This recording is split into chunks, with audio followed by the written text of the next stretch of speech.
You're listening to Karle and Kenners Hitting the Bar. In the blue corner, we've got Mr. Karle supporting Tottenham.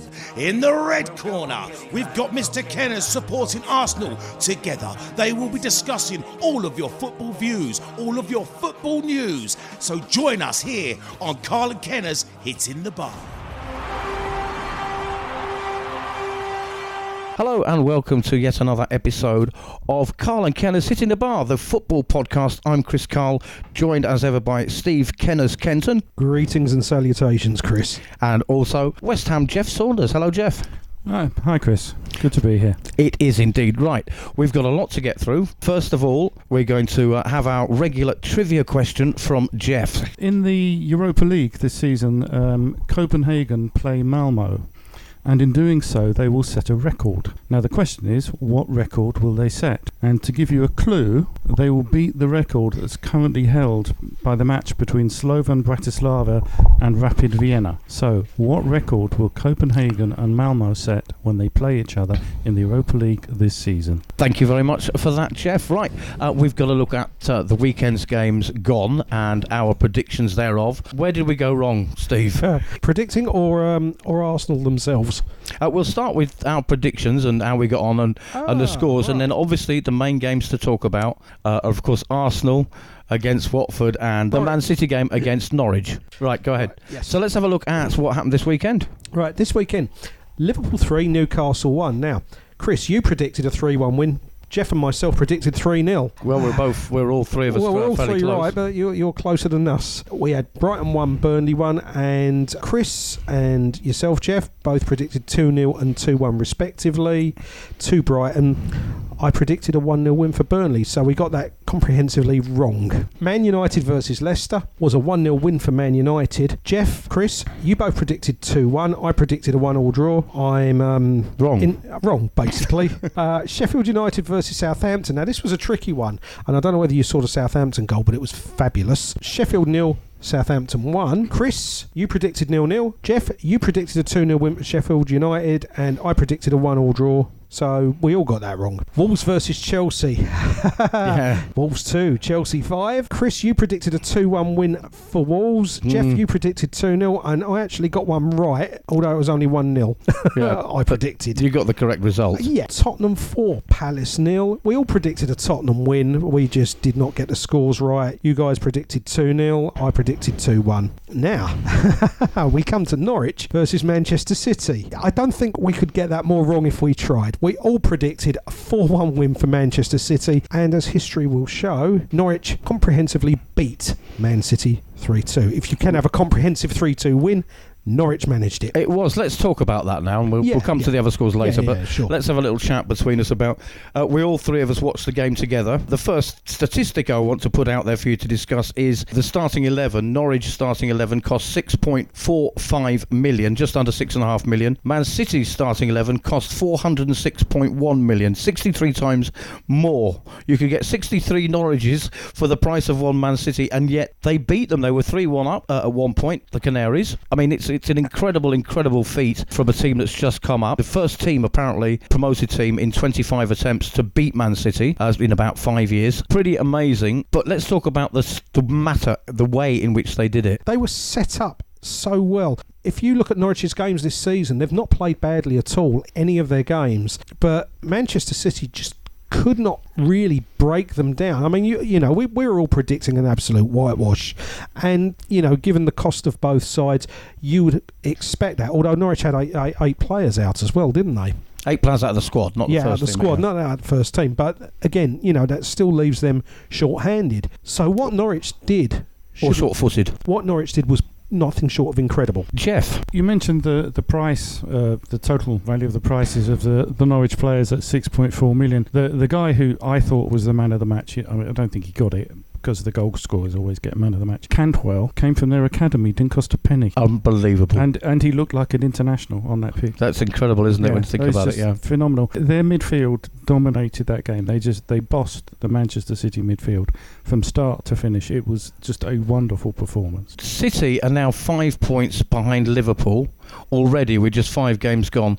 That is unprecedented in Premier League history, that a team would be 5 points clear after just 5 games. Have they already blown it, Man City? And do they have a problem now that Kompany's gone and Laporte is out? Right. Well, they clearly have a problem in the centre of their defence. Yes. I mean, that's just obvious.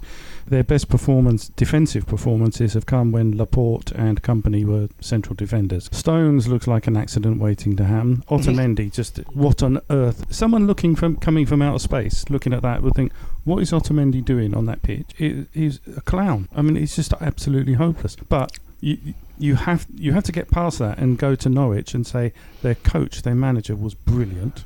They played the way they played, did what they wanted to do, and Man City had no answer. Yeah, I agree with Geoff completely there. Manchester City looked like a mid-table side in that game, quite frankly. Defensively, they were just shocking. I mean, they really were. You're right. Yeah, they are missing Laporte. They are missing Kompany, but they don't look like a cohesive side whatsoever. And what's really concerning, I mean, Liverpool are running away with it at the moment. We're only 5 games in. Yes, Liverpool will lose a game or 2, but I could see Manchester City, if they continue in that vein, will lose 4 or 5 games this season. Ferguson used to say you could lose 5 games and still win the league. Now you look at last season, Liverpool lost 1 and didn't win the league. City lost 4, I believe, last season. They don't have a lot of leeway. Right. Is it done and dusted, Steve? No, of course not. What's interesting is not necessarily the gap between Liverpool and Man City. It's the gap between Liverpool and the next tranche of teams who are all stuck on 8 points. 7 points down after 5 games already. Now that's very telling. That's probably more concerning than the 5-point gap between Liverpool and Man City, because that group of teams are going to lose a lot more games. I mean, you can see by the way a lot of them are set up. I mean, Arsenal are a prime example. They look absolutely shocking at the back. Well, let's move on to Arsenal, the gift that keeps on giving. Watford 2, Arsenal 2. Arsenal were 2-0 up, Steve, and then ended up 2-2. What happened? That's a very good question. Geoff made a prediction and got it right. Spot on. Yes, you said 2-2, Geoff. Yeah, we both said an Arsenal win 2-1, 3-1 respectively. What happened? Arsenal's defence is not being coached properly. You can see it. When Socrates played the ball out to Guendouzi and was robbed by Cleverly. Very cleverly. Very cleverly indeed, actually. You don't mess around with a ball on the edge of your area or inside your area. You know, Kolasinac was free out on the right at that point. Surely Socrates would have seen 2 players bearing down on Guendouzi. He's left him bang in trouble. It's not even as Geoff said off air, it's not even schoolboy defending. They're defending not as a unit, and they're not looking. They're just not looking at where the players are. Geoff, I mean, I'll give you a moment to answer that, but also a lot of Arsenal fans are complaining on social media that you really shouldn't be trying to play the ball out the back. So from out the back, they're going from a goal kick and playing it out from the back still. Is that part of the problem? Well, it's not helping the problem. The problem is that defence is absolutely hopeless. They're non-existent. You defend as a team and you attack as a team. And they look as if they've never met each other. And as defenders, forget about playing the ball. They have no shape. You look for the line of the back four. As soon as someone comes out of a line of back four, by definition, they've created space behind them. And those Arsenal defenders are doing it all the time. Schoolboy teams get roasted if they do that. And so what on earth is happening at London Coney? What are they being taught? What are they practicing? They honestly look as if they'd never met each other before. Is there a problem then? I mean, you're an Arsenal fan, Steve. Is there a problem with the manager? Is his tactics wrong? Or you know me, Chris. I don't like criticising managers for the sake of criticising them, but I think he's got a real problem in either communicating to his defenders or coaching his defenders. Something is going fundamentally wrong there. They are squad players. They should be able to move in and move out of the squad at any given moment. Okay, we've got players like Rob Holding missing. Tierney's not fit. At least 3 of those defenders are not first-team defenders. But they should be able to function. I've never seen an Arsenal side with such poor defensive discipline, and that is down to Emery and the coaching staff. Yeah, just to put some numbers on that, Arsenal have conceded the most shots of any team in the Premier League this season. They've conceded, and I think it's 96, and as a comparison, City have conceded 31. And Chelsea, who everyone says have got a bad defence, half that number, 48. So Arsenal's defence is twice as bad as a defence everyone knows is bad.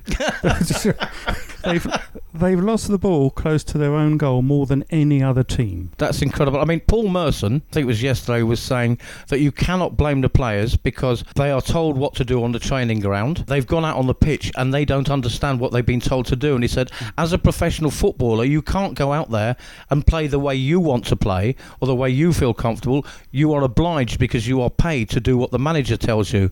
He said, so it's all very well saying these are talented footballers. Why can't they sort it out? He said they are following instructions that they don't like and don't understand and they don't feel comfortable with. I think he's spot on with saying they don't understand because they clearly don't. And if the most important thing for you is that the players follow your instructions, you don't buy David Luiz. Right, well, let's talk about that and David Luiz. Steve? He's a shocking defender. He's a great defensive midfielder. That is his position. He is not a central defender.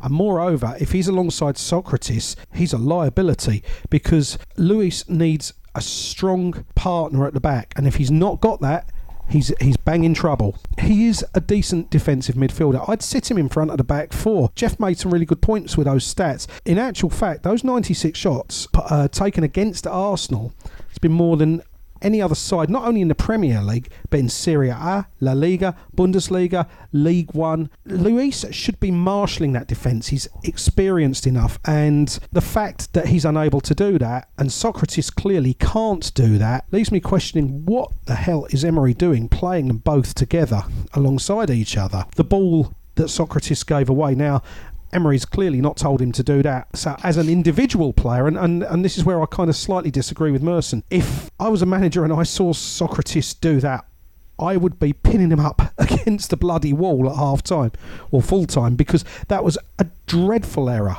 And that's one that was completely avoidable. All I'd say to that is sometimes you just launch it.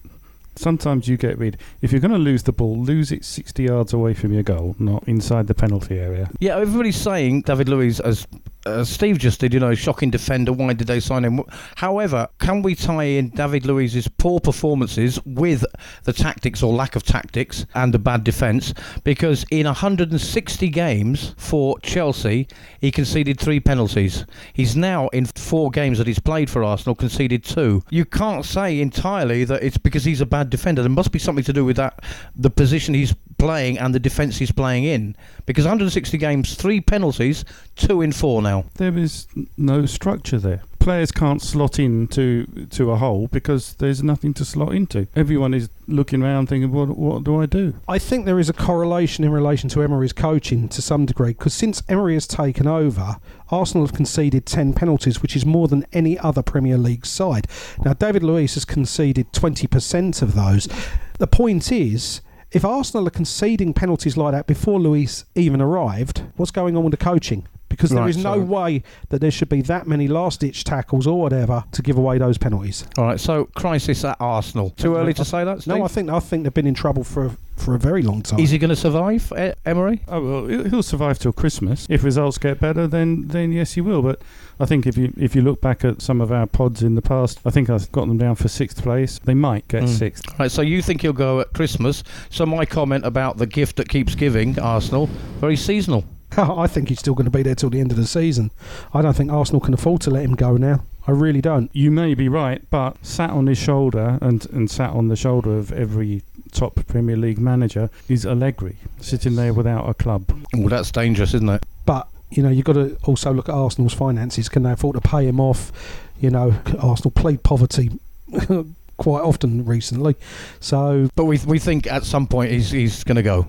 I would think so. I mean, he has to turn it round, and the problem is when you look at them, why I predicted 2-2 was that they'll score for fun with those forwards. I mean, they were superb, but they've got no defence, and so it was like a logical conclusion for me. Well, probably 2-2. Now, it's not very often that football results come about through logic, but that one did. All right, Steve. Yeah, I mean, what has kind of thrown me a little bit is, we've still got players like Mustafi on the books and what have you, and he will play a few Premier League games this season. If you look at the defenders Arsenal have, apart from Holding and Tierney and Bellerin, the squad players that we have who should be performing week in, week out as well, just aren't. You've got Socrates, Mustafi, Luiz, Mavropanos, to name but 4. You would think at least one of those would be half decent. I genuinely think there is a real problem with the coaching. Yeah, maybe the thing which confirms that is the performance of the Norwich defence against Manchester City. As a West Ham fan, I was thinking about Sam Byram in particular, who was the next great thing as a fullback as a teenager, and he played 120 or 140 games for Newcastle,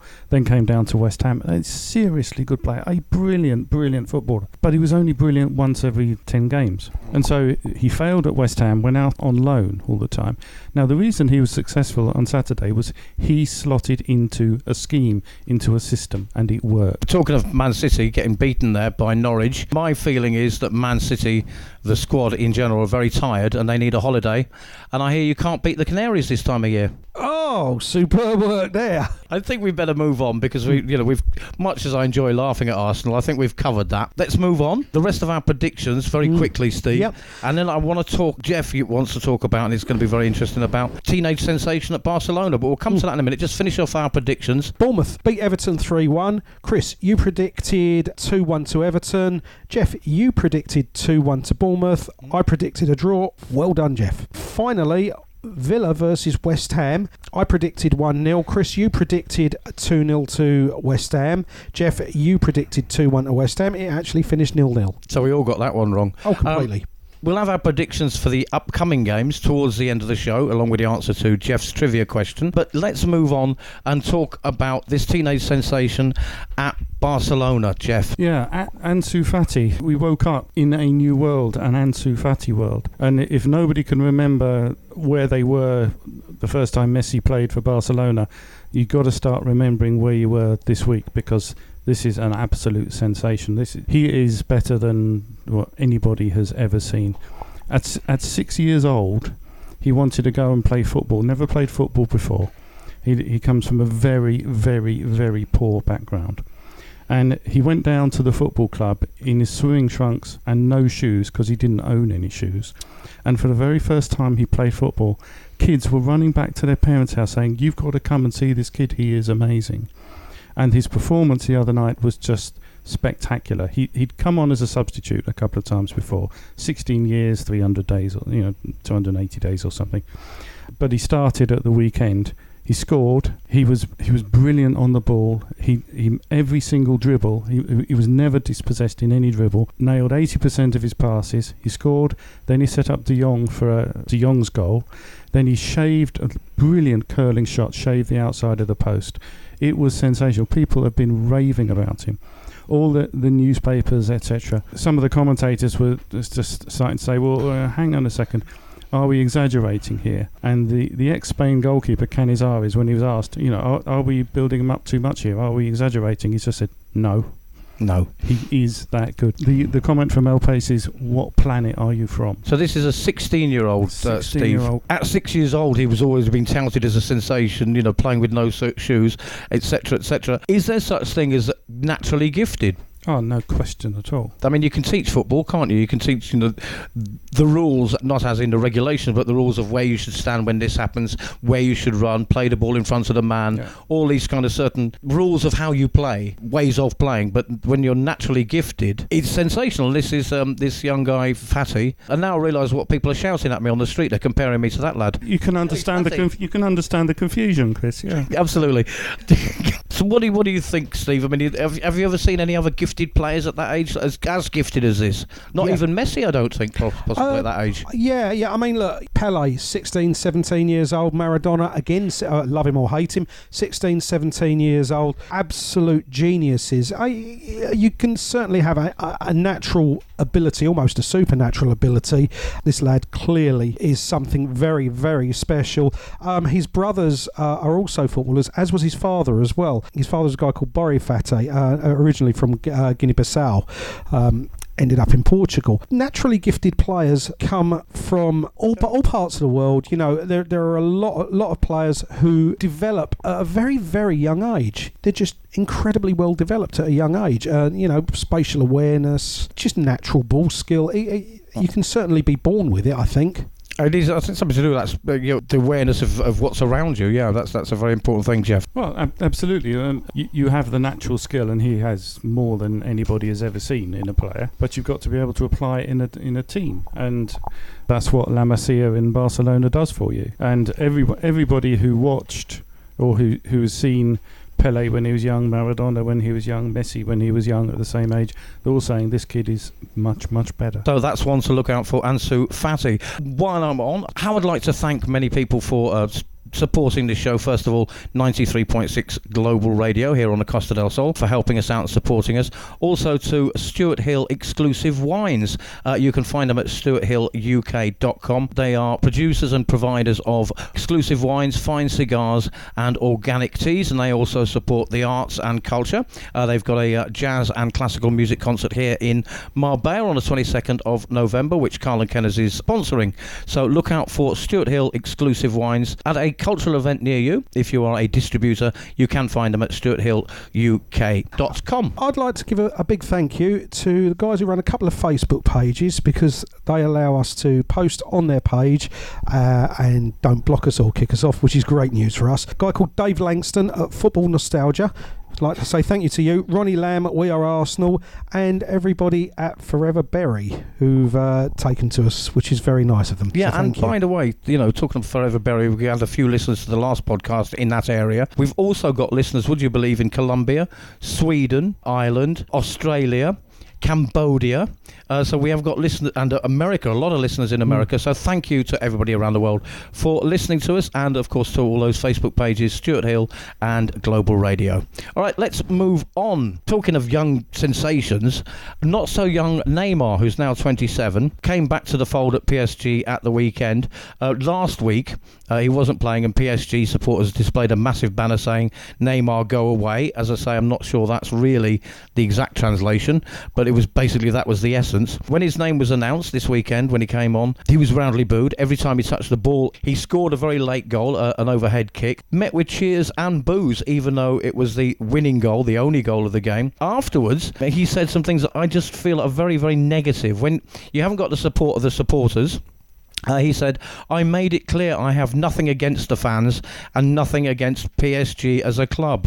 Everybody knows I wanted to leave." Then he said, "I'm going to understand that every game is going to be like an away game now, because I'm going to face all these booing crowds." Not really a way to ingratiate yourself back and get back in with the club. There doesn't seem to be any attempt to do that, does there? It's just an insult on top of injury, wasn't it? I mean, his behaviour over the transfer was appalling. The fans are reacting in the only way you'd expect them to react. I mean, contrast that with Harry Maguire moving from Leicester to Manchester United. He behaved impeccably. He never once trashed his current team. He never said he didn't want to play for them.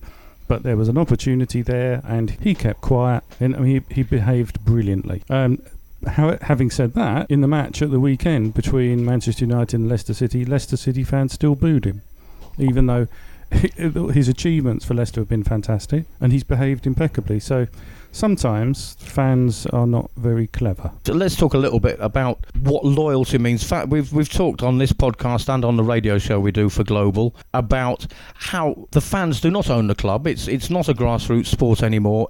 They are businesses, and fans don't even pay for the players. Your ticket prices got very little to do with the overall budget. So when fans are angry with a player not being loyal, and he's having a career move, he's going to a bigger club, he's being paid more money, in our private lives nobody would criticise anybody for leaving a company, moving from Unilever to Nestle, for example. Absolutely. And what Leicester fans seem to forget is Leicester got £80 million for him, which kind of helps Leicester, doesn't it? Yes, it does. And also they're not doing badly this season. So let's talk about, Steve, loyalty and how far it should go, because Maguire behaved impeccably, as you say. Some players come back to their old clubs and get a rousing round of applause and reception. Is it just because of the way they behave in their transfer? Because obviously in the Leicester case for Maguire it's not. But why is it that some players are vilified and some players are treated well on their return? What do you think? What is it about that loyalty? Is it's completely illogical, or what's behind it? No, I don't think it's illogical. I mean, I say that the Harry Maguire thing is slightly illogical, but I kind of get that, because I think Manchester United are seen as a direct rival to Leicester now, strangely enough. I think it's about a way of play player conducts themselves as well. I mean, we've discussed Neymar. Neymar, fantastic player. His current record, 52 goals in 59 games. It's an incredible record. Why isn't he popular at PSG? Why are some players vilified? It's because of how they conduct themselves off the pitch as well. I mean, when Pat Jennings moved from Tottenham to Arsenal, now I know that there were a certain set of specifics behind that. Keith Birkinshaw wanted to release Pat Jennings. Pat Jennings wanted to play football. He always conducted himself impeccably. Had complete respect for the Spurs fans, complete respect for the Arsenal fans. He's just one example. And there's many examples like that where a former player has gone back and they are roundly applauded. What you do off the pitch, how you react to your former fans, means an awful lot to those fans. While you're playing for a given team, you are part of the property of you become the property of the fans, although they don't technically own you, but you become part of that. You become part of their family, and it's quite disrespectful when you go on the attack about the club that you're playing for when you're about to leave them. Or you've had to stay, like Neymar. You're an Arsenal fan. What about Peter Cech? How was he treated by Arsenal fans when he went back with Chelsea? In the main, he was fine. You get the odd one or two individuals that you can't legislate for, but in the main he's not been vilified in any way, shape or form. He's a professional footballer. He's got a career outside of playing now. He's coaching or as in an ambassadorial role, whatever it might be. He's got to move on with his career. I think there's a big difference between you can lump the Peter Cech case alongside the Pat Jennings case, and the supporters of the teams that they left were happy because in Spurs' case everyone thought Barry Daines was better anyway, and Birkinshaw wanted to make sure he kept Daines, and Jennings wanted to play. So the Tottenham fans just said thanks very much for everything you did, and nobody expected him to do so well at Arsenal. Peter Cech is very similar. He achieved a lot for Chelsea. And it's clearly that it was very clear he was not the best goalkeeper there. So for him to go and take the money, go to Arsenal, great. Chelsea fans were happy with it. Harry Maguire is still relatively young, and he's in a different sort of position as regard his future at the club. So there is a difference. However, I think the Leicester fans' behaviour towards him is an absolute disgrace, and they should be ashamed of themselves. I agree with Geoff there. Leicester fans are usually they're a pretty good bunch, but I think they've dropped the ball with this one. They've got that one wrong. But then as I say, Leicester and Manchester United are now seen on the same level, and they are on the same level. Not much to choose between them at the moment. All right, it's time for our predictions for the upcoming games. Let's hear the games one at a time. Stephen and Geoff and I and yourself will predict and get it wrong again. Absolutely. Right, gentlemen, we have a South Coast dust-up. Southampton versus Bournemouth. Yeah, that is a sort of South Coast derby, isn't it? Southampton against Bournemouth. Bournemouth surprised everybody last outing, beating Everton, didn't they? 3-1. Didn't surprise me. Didn't surprise you. No. But, however, Bournemouth a bit of a surprise for me there. I think it's going to be Southampton 1, Bournemouth 2. I'll go the other way round. Southampton 2, Bournemouth 1. Steve. I think it's going to be a 2-2 draw. Great stuff. I'm glad we've got 3 different predictions there. Next one. Right, we've got, which I think is probably the game of the week, Leicester versus Spurs. At Leicester, 2-2. 2-2. This is a tough one from me as a Tottenham fan, and Leicester, as we've said, even without Harry Maguire, are probably looking better than they did last season. It's going to be a tough one. I'm going to go for Leicester 1, Tottenham 2. Just because I want it to be. I'm going to go the opposite. I'm going to go 2-1 Leicester. So again, we've got three different predictions here. Now, next game up, Burnley, who have been absolutely excellent this season at the back. They've been really, really tight at the back, versus a free-scoring Norwich. So that is going to be a really interesting game, especially on the back of the Man City result. Very different dynamic in the game because Burnley are not going to come at Norwich the way Manchester City tried to. So Norwich will not be able to counter-attack the way they did. So I'll go 2-1 Burnley. 2-1 Burnley. I'm going to go for a 1-1 draw. I am going to go 3-0 Norwich. Wow. All right, based on the way they played against City, or in general? On the way they've been playing for the last, since the start of the season. They can score goals for fun. Burnley are very good at the back, but I think Norwich will have too much for them. All right, great. Next one. Everton versus Sheffield United. 2-1 to Everton. I think that there's a bounce back due from Everton, and if they can play Moise Kean from the start and keep doing it, they'll be fine. Yeah, I think Sheffield United a little bit unsettled. There's an ownership issue going on there. They have just come up, and Everton, they flatter to deceive. Everybody was saying that they've made some good signings. I'd say Moise Keane, if he's going to be playing, I think 2-1 Everton. Well, I think we're all going to be going 2-1 Everton, because I'm also going for the same scoreline. All right. I can't see past that, to be honest with you. Man City versus Watford.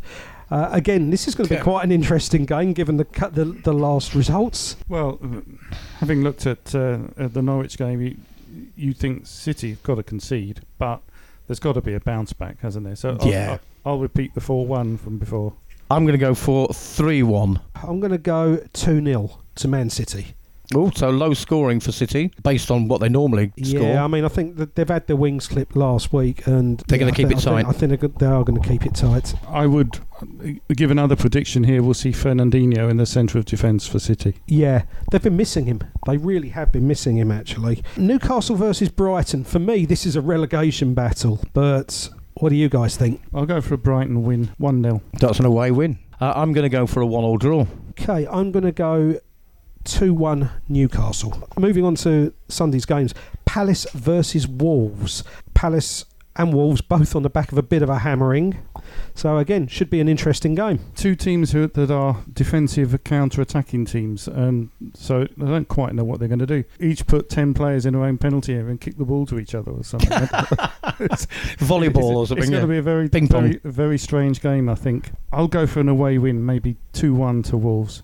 They've got to start coming good because they're a very, very good team. I was initially, while Geoff was talking, I was thinking 2-2 because that seems to be a no. I'm not going to go for that, but I was thinking that. But thinking about it, I think Wolves have got to come good.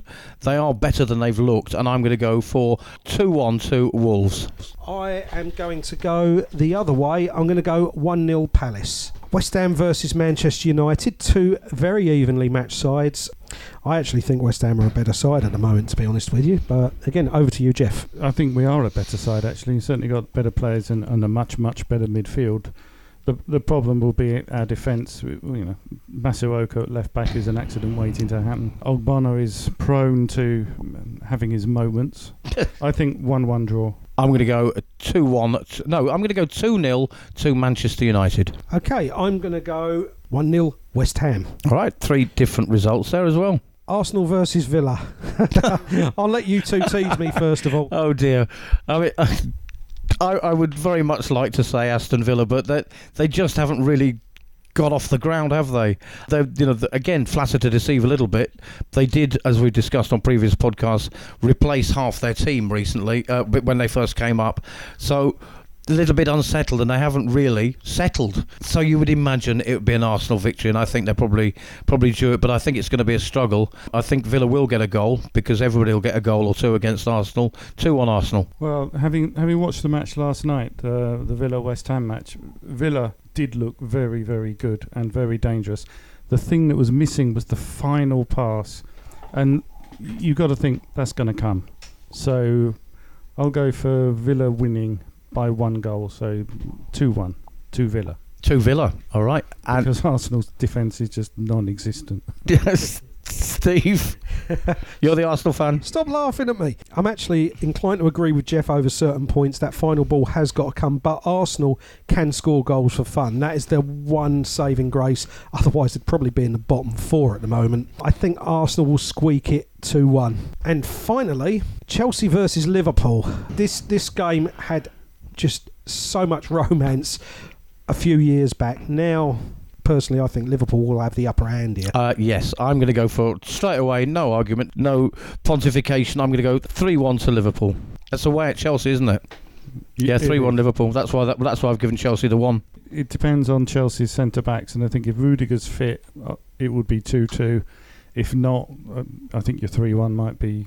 I'll go for 2-2. Okay, and finally, Steve? I can't see past the Liverpool win, so I'm going to go 2-0 to Liverpool. All right. Gentlemen, we've just about reached the end of the show, so I'm going to go to Geoff for his trivia question and a little trivia fact, just to tail us off. The question was, Copenhagen and Malmö face each other in the Europa League, and in doing so, they'll set a new record. They will beat the record currently held by a match between Slovan Bratislava and Rapid Vienna. So what is the record? Well, the record is it's the two cities that are closest together but in different countries playing against each other in a European tie. The shortest distance between two teams from two separate countries. 23 miles is the distance between them. Amazing. Brilliant stuff. And it doesn't warrant being a trivia question, but we talked earlier about Ansu Fati, and we now live in the Ansu Fati world. But yesterday, James Milner had been a professional footballer in the Premier League for exactly half of his life. He'd been alive for 6,154 days from being born to first playing in the Premier League, and yesterday it was 6,154 days since he played that first match. Wow, incredible. Half his life. That's all we've got time for. Big thanks to Steve Kenners, Kenton. Thank you very much, Chris. And to Geoff Saunders, West Ham Geoff. Thanks, Chris. It's a pleasure. Listen, we'll be back very soon with another edition of Karle and Kenners Hitting the Bar. Thank you to 93.6 Global Radio, to TaxiPoint, and to Stewart Hill Exclusive Wines, stewarthilluk.com. Those guys are great support to us. Thank you very much. Thank you to all of you guys listening around the world. We'll be back next week with more Karle and Kenners Hitting the Bar. You've been listening to Karle and Kenners Hitting the Bar. Join us again next week for more of their twisted football news, all of their weird football views. You can find them here every week on Karle and Kenners Hitting the Bar. We'll see you again shortly.